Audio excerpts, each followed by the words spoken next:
Hello दोस्तों, मैं विनय आनंद आपका इन्फो दोस्त आप सबका स्वागत करता हूं।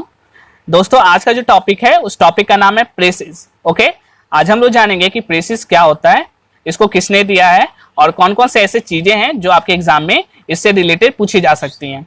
तो इस वीडियो को पूरे लास्ट तक देखना और साथ ही में वो लोग जो पहली बार इस वीडियो को देख रहे हैं वो लोग चैनल को सब्सक्राइब कर लेना और नोटिफिकेशन बेल को ऑन कर लेना और साथ ही में जो भी सारी वीडियोस पड़ी हुई हैं उन सारी वीडियोस को आप एक बार जरूर देख लेना। इससे आपके एग्जाम की तैयारी और भी अच्छी हो जाएगी। तो चलिए बिना देर के शुरू करते हैं आज का टॉपिक। ओके, तो आते हैं प्रेसिस। प्रेसिस क्या होता है? प्रेसिस का फुल फॉर्म है preserved context indexing system. Precious means preserved context indexing system, यानी ये क्या है? एक इंडेक्सिंग सिस्टम है। ओके, ये क्या है? एक इंडेक्सिंग सिस्टम है।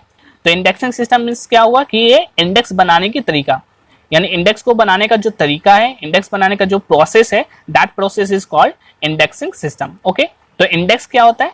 तो इंडेक्स वो चीज है जिसके माध्यम से कोई भी इंफॉर्मेशन को पिन पॉइंटली, ठीक है, पिन पॉइंटली यानी एक्यूरेट पता किया जाता है, उसे ही क्या कहते हैं हम लोग? इंडेक्स कहते हैं। ठीक है, जैसे आपका डीडीसी में इंडेक्स है, रिलेटिव इंडेक्स है, सीसी में भी इंडेक्स है। तो उस इंडेक्स के थ्रू क्या करते हैं कि किसी भी वर्ड को पॉइंट आउट करते हैं और वो वर्ड कहाँ पर उस बुक में होगा उससे हम क्या करते हैं? इजिली फाइंड आउट कर लेते हैं। तो यही क्या होता है? इंडेक्स होता है। और ये जो पूरा इंडेक्स बनाने का प्रोसेस है, दैट प्रोसेस इज कॉल्ड क्या? Indexing system. तो ये कैसा इंडेक्सिंग सिस्टम है? तो ये है प्रेसिज है, तो यानी प्रिजर्व्ड कॉन्टेक्स्ट इंडेक्सिंग सिस्टम। अब आते हैं, आगे बढ़ते हैं।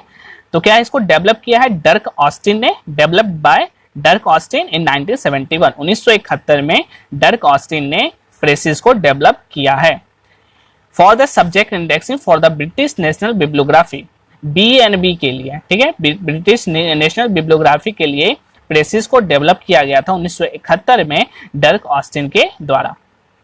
तो इसके पहले क्या होता था वहां BNB में? जब से BNB बना 1950 से, वहां पर चेन इंडेक्सिंग रंगनाथन का जो दिया हुआ था, ऐसा रंगनाथन का दिया हुआ चेन इंडेक्सिंग का यूज किया जाता था। ठीक है, यानी प्रेसिस के आने से पहले वहां पर BNB में चेन इंडेक्सिंग, रंगनाथन का चेन इंडेक्सिंग का यूज किया जाता था। फिर बाद में क्या हुआ? 1971 में जब ये आया तो इसको हटा दिया। क्यों हटाया गया? तो इसका कारण, दो कारण था।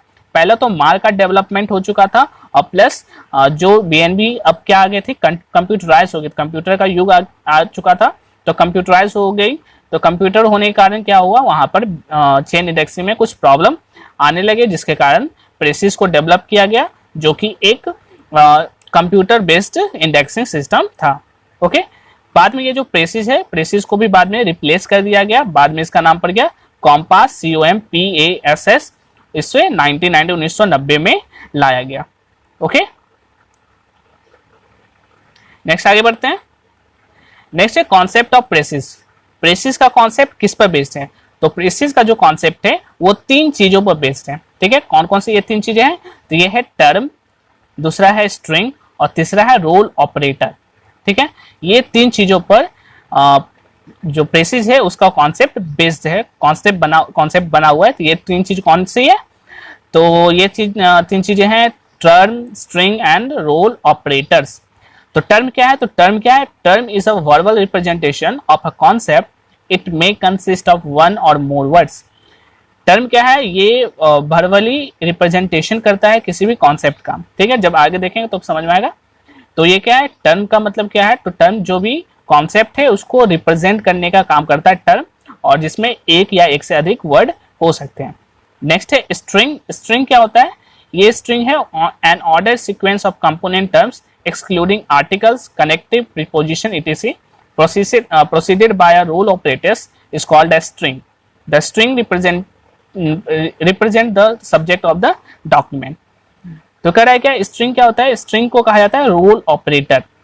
तो रोल ऑपरेटर क्या होता है वो आगे देखेंगे। रोल ऑपरेटर, तो ये क्या होता है? जो स्ट्रिंग है वो उसके बाद एक रोल ऑपरेटर आता है। तो स्ट्रिंग में क्या होता है? ना ही कनेक्टिंग सिंबल का यूज किया जाता है, ना ही आर्टिकल का यूज किया जाता है, ना प्रीपोजिशन का यूज किया। तो ये सारी चीजों को हटा के जो भी कंपोनेंट टर्म्स है उसको कहा जाता है स्ट्रिंग्स। नेक्स्ट है थर्ड है रोल ऑपरेटर, जो कि स्ट्रिंग के बाद आता है। तो रोल ऑपरेटर क्या होता है? The operator are the code symbol which shows the function of component term and fix it position in the string, वो स्ट्रिंग में कहाँ पर किस पोजीशन में होगा उसको बताने का काम करता है ये रोल ऑपरेटर।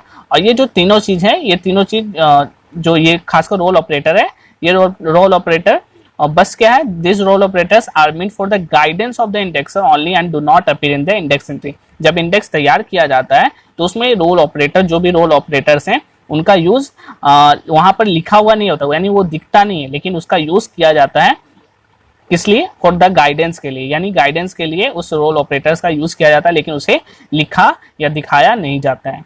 ओके, तो ये तीन चीजें हैं। कौन सी तीन चीजें हैं? Term, string and role operators. फिर नेक्स्ट है एंट्री स्ट्रक्चर। अब कैसे इसकी एंट्री होती है प्रेसिस में? तो प्रेसिस में एंट्री होती है 2 लाइन 3 पार्ट स्ट्रक्चर। प्रेसिस का जो एंट्री है वो है 2 लाइन 3 पार्ट में स्ट्रक्चर, 1 पार्ट 2 पार्ट, ये 3 पार्ट हो गया, 3 पार्ट का स्ट्रक्चर और 2 लाइन में फर्स्ट और ये सेकेंड लाइन। ठीक है, तो ये 2 लाइन और 3 पार्ट स्ट्रक्चर है एंट्रीज की। जो ये वाला पार्ट है शुरू में जो देख रहे हो इसको कहा जाता है लीड। नेक्स्ट है इसके इसी लाइन में जो सेकेंड है उसका नाम है क्वालिफायर, और जो नेक्स्ट सेकेंड लाइन में है वो क्या है? डिस्प्ले। ठीक है, यानी फर्स्ट वाले लाइन में लीड एंड क्वालिफायर और सेकेंड वाले लाइन में डिस्प्ले। ओके, अब ये लीड क्या है? तो लीड है, लीड पोजीशन है, serve as the users approach, यानी यूजर का जो अप्रोच होगा, जो पहला अप्रोच यूजर का होगा उसको सबसे पहले यहाँ पर लीड वाले में लिखा जाता है। ठीक है, नेक्स्ट है qualifier. Qualifier position is occupied by the term that set the lead into the wider context, यानी जो लीड में जो लिखा गया है, यानी लीड में जो भी टर्म यूज किया गया, जो अप्रोच टर्म है उसको एक वाइडर कॉन्टेक्स्ट में बताता है इसी लाइन का second part qualifier. Then display, बाद में जो एक्स्ट्रा बच गया उसको डिस्प्ले में लास्ट में लिख दिया जाता है। तो ये क्या हो गया? ये स्ट्रक्चर है। तो आपको याद रखना है क्या, प्रेसिस का जो स्ट्रक्चर वो क्या है? 2 लाइन का 3 पार्ट में, 2 लाइन में जो पहला पार्ट है वहां पर लीड और क्वालिफायर है, जो सेकेंड लाइन है वहां पर क्या है? डिस्प्ले है। ओके, तो लीड में है जो अप्रोच टर्म को रखा जाता है, क्वालिफायर में वाइडर कॉन्टेक्स्ट को बताता है, और डिस्प्ले में जो बचा हुआ रिमेनिंग पार्ट है। अब आते हैं जो ग्रामर है, प्रेसिस का जो ग्रामर है, यानी प्रेसिस जो वर्क करता है वो करता है क्या? कोड्स और रोल ऑपरेटर्स पर। ठीक है, कोड्स और रोल ऑपरेटर पर काम करता है। और ये जो रोल ऑपरेटर्स है प्रेसिस में 2 तरह के रोल ऑपरेटर्स होते हैं, एक होते हैं प्राइमरी रोल ऑपरेटर्स और एक होते हैं सेकेंडरी रोल ऑपरेटर्स। जो प्राइमरी रोल ऑपरेटर्स हैं उनको मेन लाइन ऑपरेटर्स कहा जाता है, एंड देन सेकेंडरी ऑपरेटर्स जो हैं उनको इंटरपोज ऑपरेटर्स कहा जाता है। तो ये 2 ऑपरेटर्स है, primary role operators and the secondary operators. Next है प्राइमरी ऑपरेटर्स कौन कौन से हैं? तो ये आपको याद रखने हैं क्योंकि आपके एग्जाम में ये पूछे जाते हैं। तो कौन कौन से हैं? तो यहाँ पर पहला है 0, 1, 2, 3, 4, 5 एंड 6, ये 6, यानी ये 7 क्या है? रोल ऑपरेटर्स है। अब ये जो 0 है वो किसके लिए है? ये लोकेशन के लिए। 1 है वो की सिस्टम या ऑब्जेक्ट ऑफ ट्रांजिटिव एक्शन के लिए है। 2 है एक्शन और इफेक्ट ऑफ एक्शन के लिए है। 3 है परफॉर्मर ऑफ ट्रांजिटिव एक्शन के लिए या एजेंट ऑफ एक्शन, इसको याद रखना है, एजेंट ऑफ एक्शन के लिए। 4 है व्यू पॉइंट के लिए। 5th है selected instance, study region, study example and sample population के लिए। एंड देन 6th जो है वो है फॉर्म ऑफ डॉक्यूमेंट या टारगेट यूजर्स के लिए। ठीक है, ये आपको याद रखना है। तो आपको 1-2 बार इसको देखोगे तो याद हो जाएगा। 0 लोकेशन याद हो ही गया होगा। नेक्स्ट है फर्स्ट है इसको याद रखना है की सिस्टम से या object of transitive action. Second है एक्शन और इफेक्ट ऑफ एक्शन। 3rd है परफॉर्मर ऑफ एजेंट, इसे एजेंट ऑफ एक्शन कहेंगे। 4 है व्यू पॉइंट। 5 है selective instance, study region, study example, sample population. And 6 है form of document target user. ठीक है, अब ये जो 0 है जो लोकेशन के लिए उसे एनवायरमेंटल कोर कॉन्सेप्ट कहा जाता है। क्या कहा जाता है? एनवायरमेंटल कोर कॉन्सेप्ट कहा जाता है लोकेशन को, 0 वाले को, लोकेशन को। फिर 1, 2, 3 जो है उसे कहा जाता है कोर कॉन्सेप्ट। ये सारे क्वेश्चंस पूछे जाते हैं, ठीक है, ये सब क्वेश्चन बनेंगे।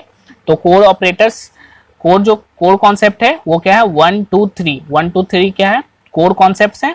फिर है 4, 5, 6, 4, 5, 6 इससे कहा जाता है एक्स्ट्रा कोर कॉन्सेप्ट। 4, 5, 6 क्या है? ये एक्स्ट्रा कोर कॉन्सेप्ट। ठीक है, जो 0 है लोकेशन वाली वो है एनवायरमेंटल कोर कॉन्सेप्ट, और जो 1, 2, 3 है वो कोर कॉन्सेप्ट, और 4, 5, 6 है वो है एक्स्ट्रा कोर कॉन्सेप्ट। तो ये सारे क्या है आपके प्राइमरी ऑपरेटर्स हैं।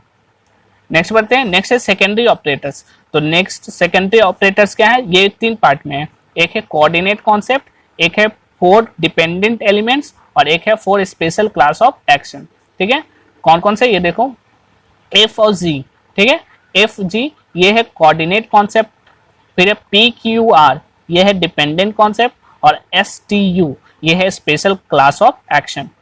तो एफ और जी क्या है, एफ क्या है, तो एफ है बाउंड कोऑर्डिनेट कॉन्सेप्ट और जी है स्टैंडर्ड कोऑर्डिनेट कॉन्सेप्ट। एफ क्या है, बाउंड कोऑर्डिनेट कॉन्सेप्ट एंड जी है स्टैंडर्ड कोऑर्डिनेट कॉन्सेप्ट। नेक्स्ट है पी, पी है पार्ट प्रॉपर्टी, क्यू है member of quasi generic group, next है आर असेंबली, फिर है एस रोल डिफाइनर, फिर है टी ऑथर एट्रीब्यूटेड एक्शन और यू है टू वे इंटरेक्शन। ठीक है, तो ये सारे क्या हो गए सेकेंडरी रोल ऑपरेटर से। एफ जी है जो कोऑर्डिनेट कॉन्सेप्ट के है, पी क्यू आर है डिपेंडेंट कॉन्सेप्ट के एंड एस टी यू है ये स्पेशल क्लास ऑफ एक्शन के लिए। तो ये सारे क्या हो गए प्राइमरी ऑपरेटर्स एंड ये थे सेकेंडरी ऑपरेटर्स।